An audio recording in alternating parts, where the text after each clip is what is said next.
Hi guys, welcome back to another session. मैं आभा बनोट लेकर आई हूँ आपके लिए करंट अफेयर्स का एपिसोड नंबर 707। आज की तारीख है 4 जुलाई 2020। हमारे दो चैनल्स हैं, पिनाकल और फ्रंटियर आईएएस, और अगर अब तक आपने इन चैनल्स को सब्सक्राइब नहीं किया है तो सब्सक्राइब करना बिल्कुल ना भूलिएगा। साथ ही साथ इस बेल आइकन को जरूर दबाना है ताकि हमारी आने वाली हर वीडियो की नोटिफिकेशन आपको मिल सके। हमारी दो वेबसाइट्स हैं ssccglpinacle.com और baljeethaka.com, इन दोनों को विजिट करना ना भूलिएगा।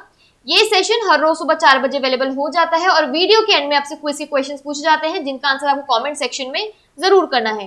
स्टार्ट करेंगे प्रीवियस क्विज के साथ। तो पहला प्रश्न है, किस देश में एक नए महामारी संभावित वायरस G4 का पता चला है? तो इसका सही जवाब है चीन।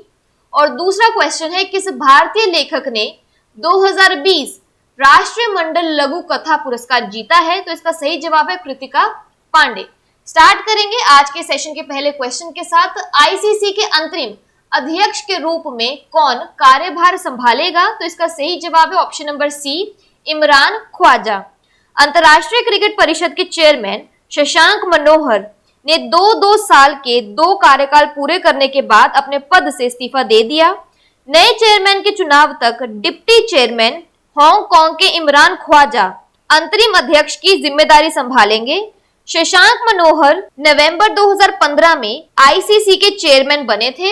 आईसीसी के नियमों के अनुसार मनोहर 2 और साल के लिए अपने पद पर रह सकते थे, क्योंकि आईसीसी के नियम के अनुसार एक व्यक्ति अधिकतम 3 कार्यकाल तक इस पद पर रह सकता है।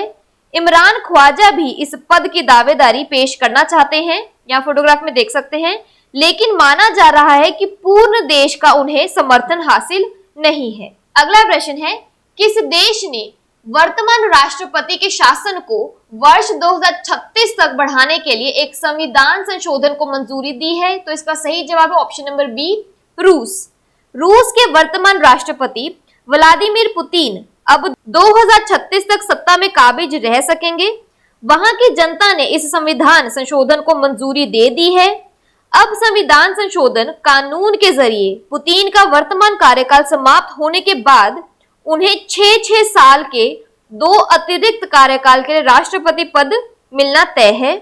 कोरोना वायरस महामारी की वजह से पूरी वोटिंग एक हफ्ते में हो पाई। संविधान में किए गए संशोधनों के लिए जनता को विश्वास में लेने के लिए पुतिन ने बड़े स्तर पर अभियान छेड़ा था। यहाँ फोटोग्राफ में देख सकते हैं। और क्विक रिवीजन की बात करें तो RIC रूस भारत चीन त्रिपक्षीय समूह की बैठक की मेजबानी किस देश ने की है? तो इसका सही जवाब है रूस। बात करें रशिया की तो इसकी कैपिटल है मॉस्को, करेंसी है रशियन रूबल। अगला प्रश्न है, अंतरराष्ट्रीय खेल पत्रकारिता दिवस कब मनाया जाता है? तो इसका सही जवाब है ऑप्शन नंबर सी, 2 जुलाई। विश्व के विभिन्न देशों में प्रत्येक वर्ष 2 जुलाई का दिन अंतरराष्ट्रीय खेल पत्रकारिता दिवस के तौर पर मनाया जाता है। इस दिन का उद्देश्य खेल पत्रकारों को उनके काम में उत्कृष्टता के लिए प्रयास करने और दुनिया के लिए एक उदाहरण स्थापित करने के लिए प्रोत्साहित करना है। अंतरराष्ट्रीय स्पोर्ट्स प्रेस एसोसिएशन AIPS की 70वीं वर्षगांठ को चिन्हित करने के लिए 1994 में दिन की स्थापना की गई थी। इस वर्ष 2020 में एप्स की 96वीं वर्षगांठ है। यहाँ फोटोग्राफ में देख सकते हैं। और क्विक रिवीजन की बात करें तो national sports day in India कब मनाया जाता है? तो इसका सही जवाब है अगस्त 29। अगला प्रश्न है, किस भारतीय अमेरिकी को 2020 ग्रेट इमिग्रेंट्स ऑनरीज में नामित किया गया है? तो इसका सही जवाब है ऑप्शन नंबर डी, दोनों बी और सी, यानी सिद्धार्थ मुखर्जी और राज चेट्टी दोनों को ही 2020 ग्रेट इमिग्रेंट ऑनरीज में नामित किया गया है। कोविड-19 स्वास्थ्य संकट को दूर करने के प्रयासों में योगदान देने वाले 2 प्रख्यात भारतीय अमेरिकी उन 38 प्रवासियों में शामिल हैं जिन्हें इस साल अमेरिका के स्वतंत्रता दिवस समारोह के मद्देनजर प्रतिष्ठित अमेरिकन फाउंडेशन द्वारा सम्मानित किया गया है। पुलित्जर पुरस्कार विजेता लेखक और ऑन्कोलॉजिस्ट कैंसर विशेषज्ञ सिद्धार्थ मुखर्जी और हार्वर्ड विश्वविद्यालय में अर्थशास्त्र के प्रोफेसर राज चेट्टी को कार्नेगी कॉरपोरेशन ऑफ न्यूयॉर्क ने 2020 ग्रेट इमिग्रेंट्स से सम्मानित किया है। 2014 में मुखर्जी को भारत के सर्वोच्च नागरिक सम्मान पद्मश्री से सम्मानित किया गया था। हर साल 4 जुलाई को अमेरिका अपना स्वतंत्रता दिवस मनाता है और इस दिन कार्नेगी कॉरपोरेशन अपने संस्थापक एंड्रयू कार्नेगी की सम्मान में ऐसे प्रवासियों को सम्मानित करता है जिन्होंने अमेरिकी समाज की प्रगति में उल्लेखनीय योगदान दिया। स्कॉटिश प्रवासी एंड्रयू कार्नेगी एक गरीब परिवार से ताल्लुक रखते थे और बाद में वह एक अग्रणी उद्यमी बने। यहाँ फोटोग्राफ में देख सकते हैं। और क्विक रिवीजन की बात करें तो पुलित्जर प्राइज 2020 के विनर्स कौन कौन हैं? भारतीय पत्रकार यासीन डार, मुख्तार खान और चन्नी आनंद। अगला प्रश्न है, केंद्रीय गृह मंत्रालय ने सशस्त्र बल विशेष शक्ति अधिनियम अफ्स्पा को किस राज्य में 6 महीने के लिए बढ़ा दिया है? तो इसका सही जवाब है option number C, Nagaland. Nagaland को अगले 6 महीने यानी दिसंबर तक के लिए अशांत क्षेत्र घोषित कर दिया गया है। सशस्त्र बल विशेष शक्तियां अधिनियम 1958 आफ्स्पा की धारा 3 द्वारा प्रदान की गई शक्तियों का प्रयोग करते हुए केंद्र सरकार ने घोषणा की है कि 30 जून 2020 से 6 महीनों की अवधि के लिए पूरे राज्य को अशांत क्षेत्र माना जाएगा। इससे पहले नागालैंड के राज्यपाल RN रवि ने मुख्यमंत्री नेफ्यू रियो को एक पत्र लिखा जिसमें उन्होंने राज्य में अनिश्चित कानून और व्यवस्था की स्थिति को लेकर चिंता जाहिर की थी। शस्त्र गिरोह राज्य सरकार की वैधता को चुनौती दे रहे हैं। बात करें नागालैंड की तो इसके नेशनल पार्क्स में आते हैं Ntangki national park, Fakim wild life century.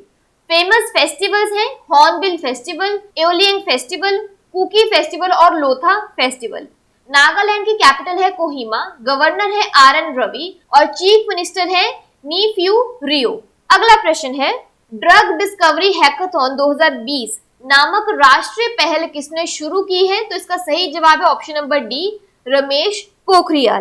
केंद्रीय मानव संसाधन विकास मंत्री रमेश पोखरियाल निशंक ने वीडियो कॉन्फ्रेंसिंग के जरिए ड्रग डिस्कवरी हैकाथॉन 2020 प्रोग्राम का शुभारंभ किया। ड्रग डिस्कवरी हैकाथॉन 2020 प्रोग्राम का उद्देश्य कोरोना वायरस कोविड-19 की दवा को विकसित करना है। ड्रग डिस्कवरी हैकाथॉन 2020 प्रोग्राम वैज्ञानिक और औद्योगिक अनुसंधान परिषद CSIR और अखिल भारतीय तकनीकी शिक्षा परिषद AICTE की एक संयुक्त पहल है। हैकाथॉन प्रोग्राम की शुरुआत प्रधानमंत्री नरेंद्र मोदी के मार्गदर्शन में की गई है।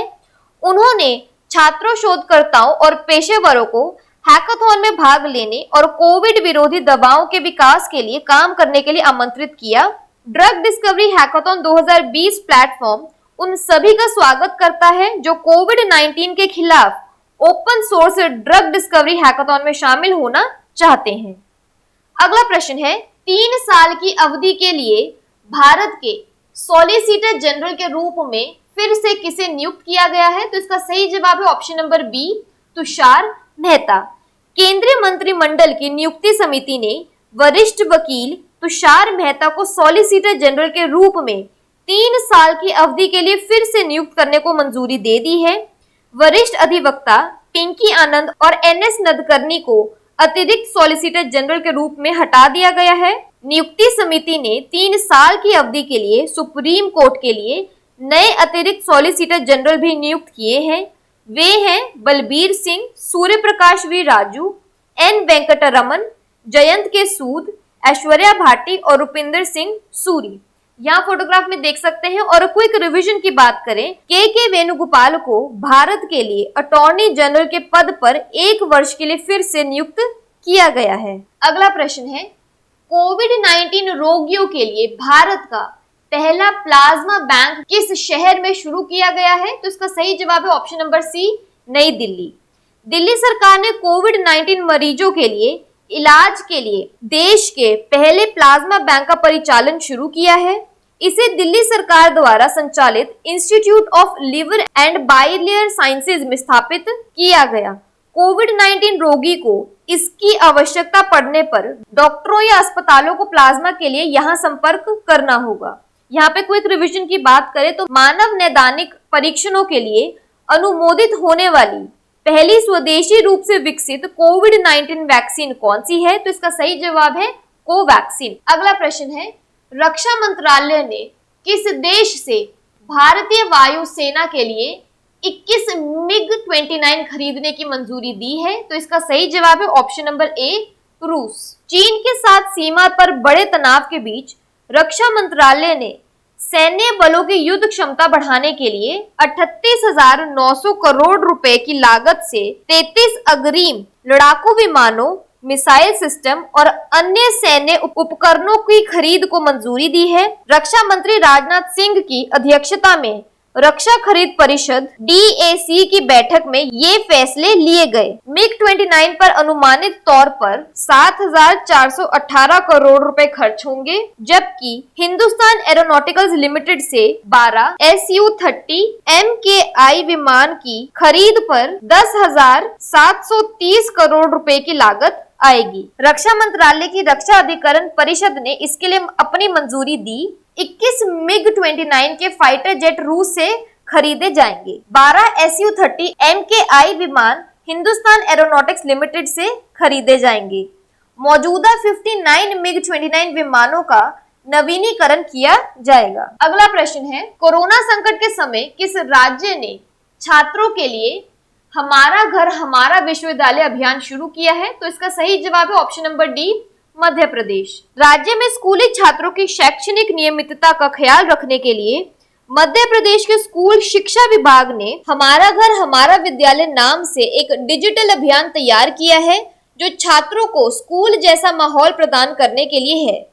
राज्य में कोरोना संकट के दौरान कक्षा 1 से 8 तक अभियान 6 जुलाई 2020 से शुरू होगा। इस अभियान में प्रतिदिन सुबह 10 से दोपहर 1 बजे तक बच्चे घरों में एक स्थान पर बैठकर पढ़ाई करेंगे। यहाँ पे क्विक रिवीजन की बात करें तो महिला सशक्तिकरण के लिए किस राज्य ने निष्ठा विद्युत मित्र योजना शुरू की है? तो इसका सही जवाब है मध्य प्रदेश। और बात करें मध्य प्रदेश की तो इसके डैम्स और रिवर्स में आता है Gandhi Sagar dam Chambal, Indira Sagar dam Narmada. National parks में आता है कान्हा टाइगर रिजर्व, पन्ना नेशनल पार्क, पेंच नेशनल पार्क और बंधवगढ़ नेशनल पार्क। मध्य प्रदेश की कैपिटल है भोपाल, सीएम है Shivraj Singh Chouhan. World heritage sites में आता है बुद्धिस्ट मॉन्यूमेंट्स एट सांची और खजुराहो ग्रुप ऑफ मॉन्यूमेंट्स। बात कर लेते हैं आज के सेशन की समरी की। आईसीसी के इंटरिम चेयरमैन के लिए किसे नियुक्त किया गया है? इमरान ख्वाजा। किस देश में करंट प्रेसिडेंट रूल को 2036 तक एक्सटेंड कर दिया गया है? रशिया में। वर्ल्ड स्पोर्ट्स जर्नलिस्ट डे कब मनाया जाता है? जुलाई 2 को। 2020 ग्रेट इमिग्रेंट्स ऑनरीज कौन कौन है? सिद्धार्थ मुखर्जी और राज चेट्टी। किस राज्य में अफ्स्पा का टाइम 6 महीने से एक्सटेंड कर दिया गया है? नागालैंड में। ड्रग डिस्कवरी हैकाथॉन 2020 किसने स्टार्ट की है? रमेश पोखरियाल ने। किसे सॉलिसिटर जनरल ऑफ इंडिया के तौर पर 3 साल के लिए रीअपॉइंट किया गया है? तुषार मेहता को। इंडिया का पहला प्लाज्मा बैंक कहां पर स्टार्ट किया गया है? न्यू दिल्ली में। मिनिस्ट्री ऑफ डिफेंस ने 21 MiG-29 फाइटर जेट्स खरीदने के लिए किस देश से अनुमति दी है? तो इसका सही जवाब है रशिया। हमारा घर हमारा विद्यालय डिजिटल कैंपेन कहां पर स्टार्ट किया गया है? मध्य प्रदेश। बात कर लेते हैं आज के क्विज फॉर द डे की। पहला क्वेश्चन है, अंतरराष्ट्रीय खेल पत्रकारिता दिवस कब मनाया जाता है? और दूसरा प्रश्न है, आईसीसी के अंतरिम अध्यक्ष के रूप में कौन कार्यभार संभालेगा? और अगर अभी तक आपने इन चैनल को सब्सक्राइब नहीं किया है तो सब्सक्राइब करना बिल्कुल ना भूलिएगा। साथ ही साथ इस बेल आइकन को जरूर दबाना है ताकि हमारी आने वाली हर वीडियो की नोटिफिकेशन आपको मिल सके। हमारी दोनों वेबसाइट्स SSC CGL Pinnacle.com और baljeetdhaka.com को विजिट करना ना भूलिएगा। Thank you so much.